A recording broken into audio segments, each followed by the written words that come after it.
scenes, powerful people in the United States seem very interested in one particular family, the Gions. It's a family that has built massive wealth, influence, and power over the years.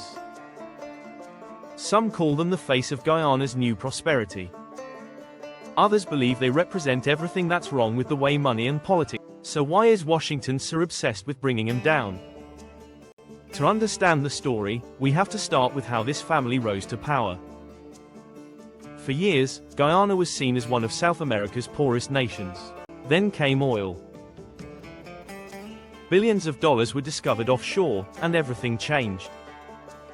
The Gion family, already known for their big business deals, became major players in construction, gold, and politics. They built strong relationships with leaders, signed big contracts, and became symbols of Guyana's new wealthy elite. But with success comes attention, especially from Washington. The United States has always been interested in Guyana, not just out of friendship, but for strategic and economic reasons. Guyana's oil, minerals, and location make it a key spot in South America. And when one family starts controlling too much power or money, Washington takes notice. Officials in DC say they're worried about corruption and transparency. But critics believe there's more to the story, that Washington doesn't like when small countries start making their own rules, especially when big US oil companies and investors are involved. So when this family became powerful, Washington began watching closely. Soon, things took a turn. US authorities opened investigations into possible financial crimes, offshore accounts, and business ties. News headlines started calling it a major scandal. Some even described it as a warning shot from Washington. But here's where things get complicated. Supporters of the family say the accusations are politically motivated, designed to weaken Guyana's new wealthy class and make the country more dependent on foreign powers again. They argue that Guyana should decide its own future, not Washington. Meanwhile, Washington says it's just doing its job, fighting corruption and protecting democracy. Behind the headlines, this story is really about power, who controls Guyana's wealth, its oil, and its political future. Washington wants to ensure Guyana stays within its sphere of influence. The family wants to protect what they've built.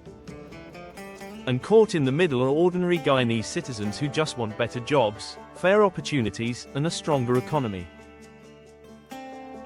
If you look closely, you'll see this isn't just about one family. It's about how small nations are treated when they suddenly become rich. When new money enters the picture, global powers always show up, offering help, guidance, or partnerships. But often, those offers come with strings attached. Guyana is learning this lesson right now.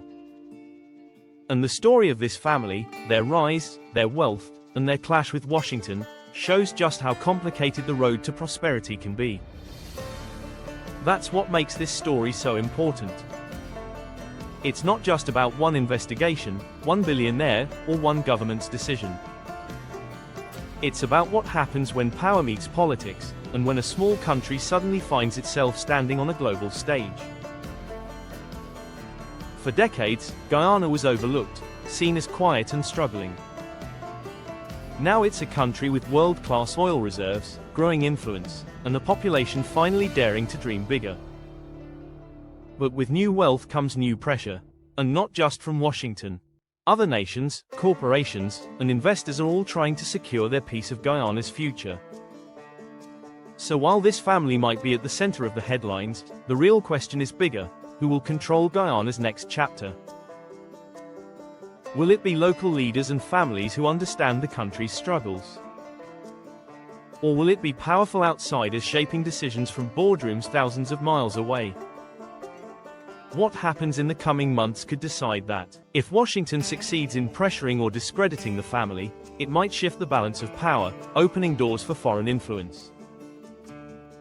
But if the family stands their ground and clears their name, it could mark the rise of a truly independent Guyana, ready to define its own destiny. And as the tension builds between Georgetown and Washington, one thing is clear: Guyana is no longer a spectator in global affairs. It's now a key player, and everyone wants a seat at the table. The choices made today will shape not just one family's future, but the direction of an entire nation stepping into a new era of power and responsibility.